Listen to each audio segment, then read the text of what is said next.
नमः शिवाय। हर हर महादेव शंभु। या देवी सर्वभूतेषु शक्तिरूपेण संस्थिता नमस्तस्यै नमस्तस्यै नमस्तस्यै नमो नमः। जय माता दी मित्रों, क्या आप भी गए हैं माँ वैष्णो देवी के चमत्कारी भवन में?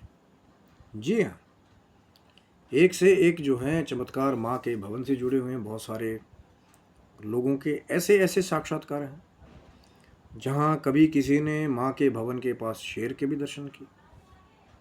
कभी किसी ने माँ के दरबार में जो मांगा वो तत्काल ही मिल गए, और कुछ एक तो ऐसे एक्सपीरियंसेस हैं जो दास के भी माँ वैष्णो देवी भवन से जुड़े हुए कुछ ऐसे गुप्त एक जैसे कह सकते हैं कि रहस्य हैं या राज हैं या सच्चे साक्षात्कार हैं, जो राज कभी कभी बाहर आते हैं जब लगता है कि भैया भक्त हैं, माँ की रज़ा हो जाती है, तो ऐसे ऐसे जो है दिव्य साक्षात्कार जो है वो बाहर आ जाते हैं। और कहीं ना कहीं मेरा भी विश्वास है कि माता रानी की, माँ वैष्णो की, माँ सरस्वती की, महालक्ष्मी, महाकाली की वहाँ पे ऐसी कृपा है कि ढेरों लोगों के वहाँ के जो चमत्कार हैं उस भवन से जुड़े हुए बहुत सारे लोगों के एक्सपीरियंस जुड़े होंगे, और सबका मैं स्वागत करता हूँ। कहीं ना कहीं जो बताना भी चाहे हमारे चैनल पे माँ के चमत्कारों के बारे में वो बता सकता है, जो अपना नाम गुप्त रखना चाहे वो गुप्त भी रख सकते हैं, जो आपके सच्चे साक्षात्कार हैं कहीं ना कहीं आप भेज सकते हैं। शिव शक्तोम चैनल पे आप लोग का हार्दिक स्वागत है। मित्रों, कैसे हैं आप सब? आशा करता हूँ कि माता रानी की, भोलेनाथ की कृपा से आप सब अपने स्थान पर कुशल मंगल से होंगे। और चैनल पे यदि नए हैं तो विनम्रता से निवेदन करूंगा कि चैनल को सब्सक्राइब कर लें ताकि हमारे द्वारा बनाई हुई कोई भी वीडियो सबसे पहले आपको प्राप्त हो। वीडियो में दिखाई जाने वाली जानकारी यदि आपको अच्छी लगे, जो नित्य प्रति हमारी कोशिश होती है कि कोई ना कोई ज्ञान की चर्चा, कोई रहस्य ऐसा हो जो कहीं ना कहीं हमारी पुरानी हिस्ट्री से जुड़ा हुआ है, या कोई नई अपडेट जो है, कई बार सेशंस जो है वो लिए जाते हैं, उसके लिए भी चैनल को सब्सक्राइब रखिए, क्योंकि शिव शक्तम चैनल पे पहले से भी बहुत सारी ज्ञानवर्धक वीडियोस उपलब्ध हैं, आप उनका भी लाभ ले सकते हैं। माँ वैष्णो देवी दरबार की इतनी महत्वता क्यों है पूरे भारतवर्ष में, जहाँ बहुत सारे माँ के शक्तिपीठ हैं, लेकिन क्यों माँ वैष्णो दरबार की महत्वता थोड़ी सी ज़्यादा बढ़ जाती है? क्योंकि उसका एक कारण है कि क्यों वहाँ पे ऐसे चमत्कार होते हैं। एक तो जो बहुत पहले भी कई वीडियो में चर्चा हुई थी कि जो त्रिकुटा पर्वत है, तीनों महाशक्तियाँ, माँ महाकाली, माँ महालक्ष्मी, माँ सरस्वती कब से वहाँ पे विराजमान हैं, इसके बारे में किसी को पता ही नहीं। एग्जैक्ट किसी को नहीं पता, क्योंकि जो कथा को जानते भी हैं माँ वैष्णो की, कहीं ना कहीं जब माँ वैष्णो इंतज़ार करी थी भगवान श्री रामचंद्र जी का कि उनको पति रूप में प्राप्त करूँगी, कहीं ना कहीं माँ की तपस्या की वजह से श्री रामचंद्र जी को वहाँ जाना पड़ा। फिर माँ के साथ कहीं ना कहीं ये वचन हुआ था कि मैं लंका का युद्ध जीत करके जब वापस आऊँगा, यदि आपने मुझे पहचान लिया तो मैं आपके साथ विवाह करूँगा, नहीं तो फिर जो है अगर आप नहीं पहचान पाएंगी तो कहीं ना कहीं अपना विचार आप छोड़ दीजिएगा। हुआ भी वही। कालांतर में जहाँ समुद्र तट पे आश्रम में बैठ करके माँ वैष्णो तपस्या कर रही थी, भगवान विष्णु की आराधना कर रही थी, जैसा वचन दिया था श्री रामचंद्र जी ने, वो लंका जीत करके जब वापस आ रहे थे तो माँ की तपस्या की वजह से कहते हैं कि उनका विमान जो है वो वहाँ से आगे नहीं जा पाया। फिर श्री रामचंद्र जी जो है अपने वचन के अनुसार जो है वो रूप बदल करके माँ वैष्णो देवी के आश्रम में गए, पर माँ जो है कालवश उनको पहचान नहीं पाई। तो फिर कहीं ना कहीं श्री रामचंद्र जी ने कहा कि इस जन्म में तो सीता मेरी पत्नी है, और जैसा मैंने आपसे वचन किया था कि आप मुझे नहीं पहचान पाई हैं, तो कहीं ना कहीं अब अपना जो है आप विचार मुझे पति बनाने का त्याग दीजिए। पर माँ ने फिर भी कहा था कि नहीं नाथ, मैं आपकी भक्ति जो है वो नहीं छोड़ूंगी। तब जाके कहीं भगवान विष्णु ने कहा था कि तो आपने मेरे तपस्या की है, आपने मेरा नाम लिया, तो कहीं ना कहीं जब कली काल में, कलयुग के चौथे चरण में जब मेरा अवतार होगा, कल की अवतार के रूप में, तब मैं आप जो है आपका और मेरा मिलन होगा। कहीं ना कहीं भगवान नारायण ने श्री रामचंद्र जी के रूप में ये कहा था। और कहीं ना कहीं अभी भी वही कथा प्रचलित है कि माँ तब से श्री रामचंद्र जी ने कहा था कि तब तक आप जो है त्रिकूट पर्वत पे तीनों महाशक्तियाँ विराजमान है, महाकाली, महालक्ष्मी, महासरस्वती, उनके साथ जा करके आप तपस्या कीजिए। और कहते हैं कि तब से लेकर अब तक माँ उसी गुफा में विराजमान है। मैंने पहले भी एक बार एक वीडियो में संकेत किया था एक स्थान के बारे में कि जो गैप है ना, कि आप ध्यान से देखेंगे तो दो महाशक्तियाँ इकट्ठे इकट्ठे हैं उनकी पिंडियाँ, और एक बीच में गैप है महालक्ष्मी के पास वाला, उसके बाद फिर तीसरी पिंडी है जो माँ सरस्वती की है। ध्यान से देखना, फिर गौर करना, वहाँ पे ध्यान देना वहाँ पे कि उस स्थान पे गैप क्यों। अगर प्राकृतिक रूप से भी वो अपने आप बनी है वो स्थान, या पिंडियों ने अपना स्थान अपने आप लिया है महाशक्तियों ने, तो तीनों ही पिंडियाँ इकट्ठी क्यों नहीं है, बीच में गैप क्यों है महालक्ष्मी के बगल में। ऐसा तो नहीं कि वहाँ पे कोई और विराजमान हो जो गुफा में आज भी उपस्थित है। ध्यान लगा करके देखिएगा, कहीं ना कहीं जो पिक्चर्स हैं ना, तब जाके फिर लगेगा आपको। तो फिर ज़रूर जय माता दी बोल करके वीडियो के नीचे कमेंट कीजिएगा। तो इसीलिए उस स्थान की महत्वता बढ़ जाती है कि तीनों ही महाशक्तियाँ और माँ वैष्णो का वो जो स्वरूप है कहीं ना कहीं वो गुफा में आज भी विराजमान है। और एक ही स्थान पर जाकर के जब तीन महाशक्तियाँ प्राप्त हो जाएं, माँ सरस्वती बुद्धि की शक्ति, माँ लक्ष्मी धन की शक्ति, ऐश्वर्य की शक्ति, माँ काली शारीरिक बल की शक्ति, शत्रु को दमन करने की शक्ति, और माँ वैष्णो जो कहीं ना कहीं भक्तों को जो है वैष्णव गुण से संपन्न करती हैं, कहीं ना कहीं जो भक्ति की ओर अग्रसर होते हैं और कहीं ना कहीं उनकी सभी मुरादों को पूरे करते हुए एक ऐसा स्थान है जहाँ पे बड़े बड़े चमत्कार होते हैं। जैसा मैंने पहले कहा था कि भैया कई बार भवन के आसपास भी शेर दिखाई दे जाता है। कुछ एक ऐसा भी हमें सुनने में आया था कि कुछ एक ऐसा भी वहाँ पे जंगल का एरिया है जहाँ पे मिलिट्री पहरा देती है, वहाँ पे सब लोग जो है वहाँ पे नहीं जा सकते। कुछ ऐसी पुरानी चीज़ें भी हैं वहाँ भवन के आसपास में। अब आप तो डायरेक्ट जो रास्ता बनाया गया वहीं से अंदर जाते हैं ना, ऐसी बहुत सारी चीज़ें उधर हो रहे हैं वहाँ पे पुरानी, उस पर्वत के ऊपर जो है त्रिकूटा पर्वत। क्योंकि जहाँ तीनों महाशक्तियाँ पहले से विराजमान हो तो उस पर्वत पे और भी बहुत सारी ऐसी चीज़ें होंगी जो कहीं ना कहीं चमत्कार से और रहस्य से भरी हुई। और जैसा मैंने कहा था कि दास का भी एक ऐसा दिव्य साक्षात्कार है वहाँ का कि जो सरेआम आप कह सकते हैं कि माँ की एक ऐसी शक्ति कि यदि माँ ने आपको दर्शन देने हो अपने भवन के ऊपर तो कितनी बाधाएं आ जाएं, कितनी चीज़ें आपकी खो जाएं, तब भी ऊपर तक पहुँच जाओगे। वो मेरा खुद का एक पर्सनल साक्षात्कार है।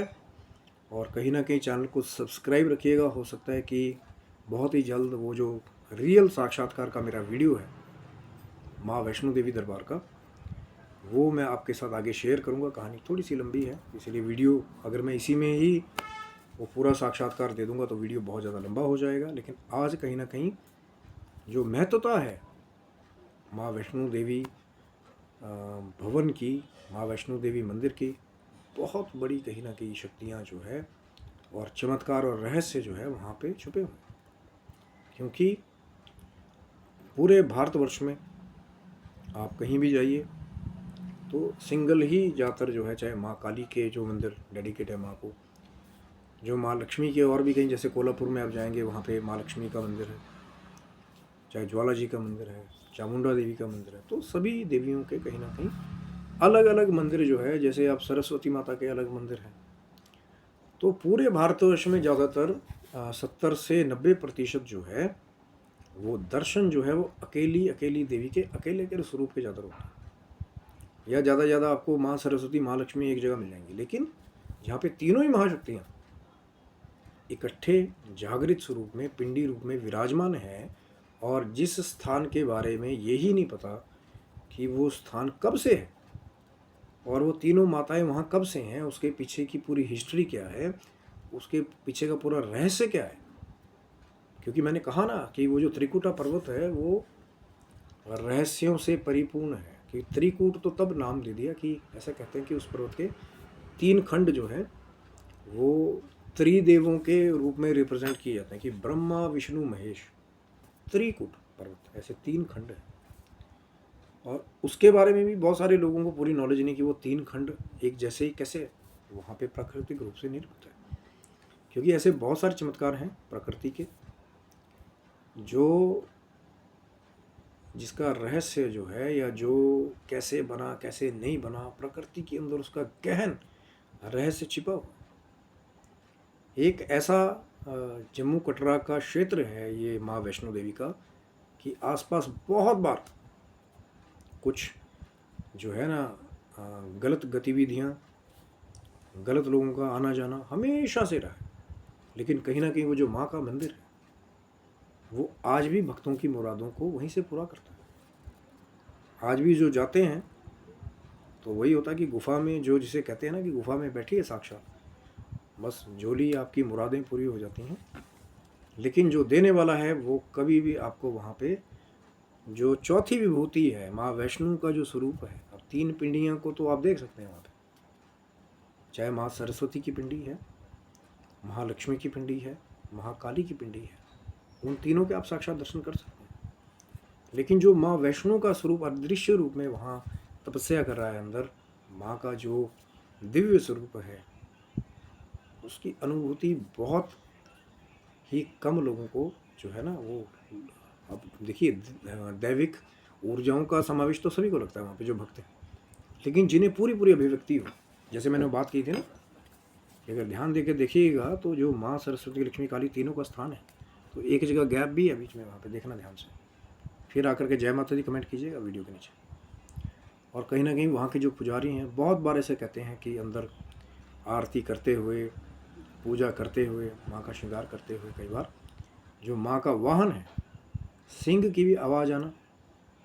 जो पुरानी गुफा है वहाँ की, वहाँ पे दिव्य गणेश जी की आकृति मिलना, बहुत सारी चीज़ें हैं वहाँ पे। जो मैंने पहले कहा था कि वो जो त्रिकुट पर्वत है वो बहुत बहुत बड़े रहस्यों से भरा हुआ है, क्योंकि एक ऐसा स्थान जिसमें तीनों ही महाशक्तियाँ इकट्ठे बैठ करके तप कर रही हैं, तो उस जगह की क्या रहस्य से परिपूर्ण हिस्ट्री रही होगी कि कब माताएं वहाँ पे आईं, या वो त्रिकुट पर्वत ही उन्होंने क्यों चुना वहाँ पे। संसार में और भी तो बहुत सारी जगहें थी, तो कुछ तो ऐसा खास वहाँ पे रहा होगा, या हो सकता है किसी ने वहाँ पे ऐसा खास तप किया वहाँ पे श्रीधर पंडित जी से भी पहले कि तीनों देवियों को वहाँ पे प्रकट होकर के विराजमान होना पड़ा। क्योंकि पहले होता ही था, बहुत पुरानी ऐसी हमारी हिस्ट्री है, ध्यानु भक्त जैसे भक्त भी हुए कहीं ना कहीं, जहाँ जिनकी तपस्या से प्रसन्न होकर के, जिनके बलिदान से प्रसन्न होकर के माँ भगवती को भी दर्शन देने पड़े। तो हो सकता है कोई ऐसा गुप्त भक्त, कोई ऋषि मुनि, कोई साधक किसी समय उस त्रिकूट पर्वत पे ऐसा रहा हो जिसने इतनी गहन साधना की हो कि तीनों माताओं को वहाँ पे अपना साक्षात स्वरूप लेना पड़ा, क्योंकि ये बिना तपस्या के नहीं होता। कई बार आज भगवान शंकर के भी जो 12 ज्योतिर्लिंग हैं कहीं ना कहीं वो भी दिव्य भक्तों की कहानियों से, उनके तपस्या से जुड़े हुए हैं। कभी भगवान शंकर खुद नहीं गए वहाँ पे कि भैया मैं अपना ज्योतिर्लिंग यहाँ प्रकट करा, भक्तों पे कहीं विपत्ति आई तो कहीं महाकाल बन करके जो है भीम शंकर बन करके महादेव वहाँ उत्पन्न हुए, कहीं किसी मरे हुए को जिंदा करके भगवान घुश्मेश्वर के रूप में वहाँ अवतरित हुए। वैसे ही ये तीनों माताओं की जो शक्ति है, हो सकता है किसी भक्त का ऐसा पुराना इतिहास जिसको वो सिर्फ महाशक्तियाँ जानती हैं, वो रहस्य जिसको वो महाशक्तियाँ जानती हैं कि कब जो है माताओं की तीनों की पिंडियाँ जो है वहाँ पे अवतरित हुई, क्योंकि माँ वैष्णो बहुत बाद में माँ वैष्णो को श्री रामचंद्र जी ने बताया था कि आप त्रिकुट पर्वत पे जाइए, वहाँ पे तीनों शक्तियाँ विराजमान हैं। लेकिन ये रहस्य शायद भगवान विष्णु ही जानते थे कि वहाँ कब से, किस काल से या आदि काल से जो है माँ लक्ष्मी, माँ सरस्वती और महाकाली, ये तीनों माताओं का जो स्वरूप है पिंडी रूप में, वहाँ कब से विराजमान है, ये आज भी एक रहस्य है। और दूसरा रहस्य जो मैंने आपको बताया था वो स्थान वाली बात, उसको भी ध्यान में रखिएगा कि जो कहा जाता है कि माँ आज भी गुफा में वहाँ बैठ के अदृश्य रूप में तपस्या कर रही हैं, तो वो ऐसा कौन सा स्थान होगा जहाँ पे माँ अदृश्य रूप से विराजमान होगी। वो मैंने पहले कहा था कि भैया रहस्य तो वहाँ पे भी है जहाँ तीनों महाशक्तियाँ, तीनों पिंडियाँ हैं, 2 पिंडियाँ एक साथ है और बीच में गैप है और एक पिंडी एक तरफ है,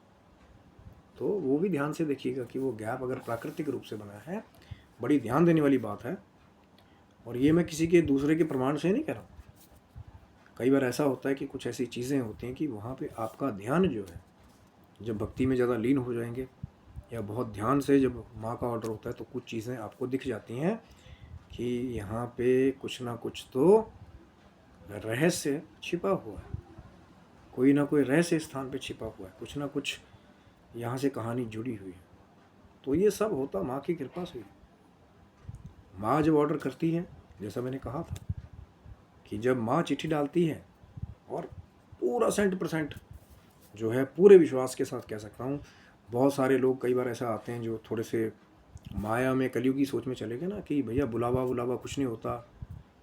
कि आप चाहेंगे तो आप जाओगे। लेकिन आज मैं सत्यता से कहता हूँ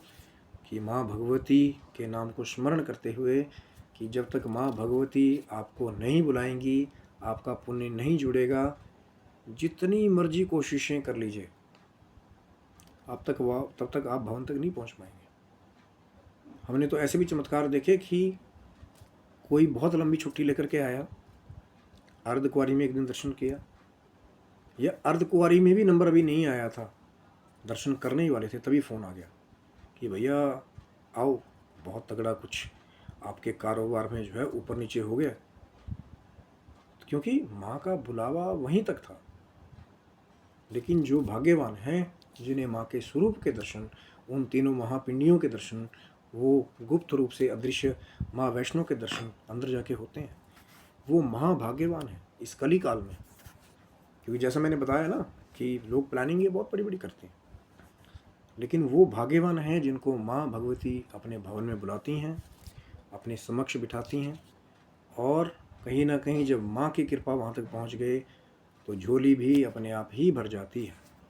पर भाव होना चाहिए। कोई कमी आपके घर में है, कोई समस्या से आप जूझ रहे हैं, कोई रोग ऐसा आपको आ गया,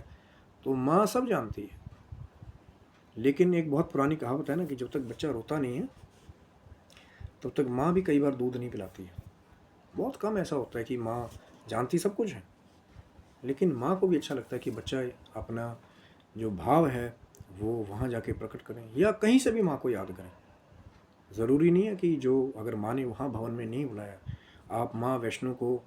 माँ सरस्वती को, माँ लक्ष्मी को, माँ काली को कहीं भी याद करेंगे सच्चे दिल से, तो तीनों ही महाशक्तियाँ या वो चौथी महाशक्ति जो है वो आपको कहीं भी दर्शन दे देती हैं, आपके घर में चाहे आपका आसन लगा। ये माँ का चमत्कार है, पर भाव की बात है। और जब घर से आपको वहाँ बुलाना हो माँ ने, तो माँ धन की व्यवस्था भी कर देती है, माँ गाड़ी की व्यवस्था भी कर देती है। पता लगे कोई ऐसा आता है कि भैया यात्रा पे जा रहे हैं, चलेंगे आप साथ में, और कहीं ना कहीं मन में दबी हुई इच्छा होती है कि एक बार गए थे बहुत साल पहले, आज माँ ने फिर बुलाया, या माँ ने कभी बुलाया ना हो, एकदम से चिट्ठी आपके नाम की डल जाए, कोई आपके पास आए कि यार भैया आपने साथ में चलना है यार, बस गाड़ी मैं कर लूँगा, कोई बात नहीं, खर्चा भी मैं दे दूँगा, आप साथ में चलिए, तो वो नहीं आपको लेके जा रहा है, वो माँ भगवती आपको वहाँ बुला रही है। माँ भगवती अपने भवन में आपकी हाजिरी लगवाना चाहती है, तब माँ किसी भी बहाने से आपको वहाँ बुला लेती हैं। और जब वहाँ पहुँच जाते हैं, आपका भाव होता है माँ के आगे, आप अपना भाव कई बार प्रकट करते हैं, तो फिर माँ वहाँ से आपको खाली नहीं भेजती है। या घर में भी माँ को याद करेंगे तो कई बार माँ कंजक रूप में घर में भी आकर के आपको दर्शन दे देती है। जैसे भक्त श्रीधर जी को माँ ने कंजक रूप में घर में ही आके दर्शन दिए थे, और वहीं से ही भगवान की कृपा से, माँ की कृपा से, भगवान श्रीधर के खानदान की वो जो ख्याति थी वो आज भी संसार में सिर्फ देश तक ही नहीं, विदेशों तक भी उसकी ख्याति फैल रही है। क्योंकि श्रीधर जी का नियम था प्रतिदिन कन्या पूजन करने का भाव से, और उसी के फलस्वरूप एक दिन माँ भगवती भी कंजक रूप लेकर के भगवान की सम्मति से, माँ जगदम्बा के स्वरूप से भक्त श्रीधर के घर में आकर के माँ ने जो है वैष्णो भंडारे का भी आयोजन किया था। बहुत पुरानी हिस्ट्री है, लेकिन आज भी जिनका भाव होगा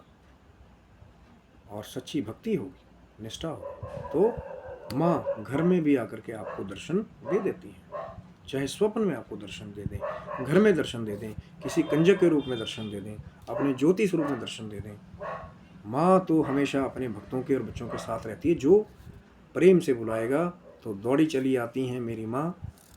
वो गले लगाती है मेरी माँ। वो माँ का स्वरूप है, माँ दयालु है। पर पहली भक्ति आपके दिल में भी होना ज़रूरी है। माँ तो दयालु है, बाकी सब जब माँ बुलाएगी, माँ का बुलावा होगा, तो आपको भी चिट्ठी आएगी और आप भी जाएंगे माँ वैष्णो के उस चमत्कार से भरे हुए भवन में, जहाँ छिपे हुए हैं बहुत सारे गहरे रहस्य, जहाँ छिपी हुई है महाशक्ति की महाकृपा। तो ये था मित्रों वीडियो। चर्चा बहुत बड़ी है, माँ के भवन की महिमा भी बहुत बड़ी है, और कहीं ना कहीं माँ का जयकारा लगाते हुए जयकारा शेरा वाली दा बोल साचे दरबार की जय। तो आप स्वस्थ रहे, मस्त रहे। भगवान शिव की, माँ जगदम्बा की कृपा आपके समस्त परिवार के ऊपर बनी रहे। तब तक के लिए हर हर महादेव शंभू। जय माता दी मित्रों, आप सबको।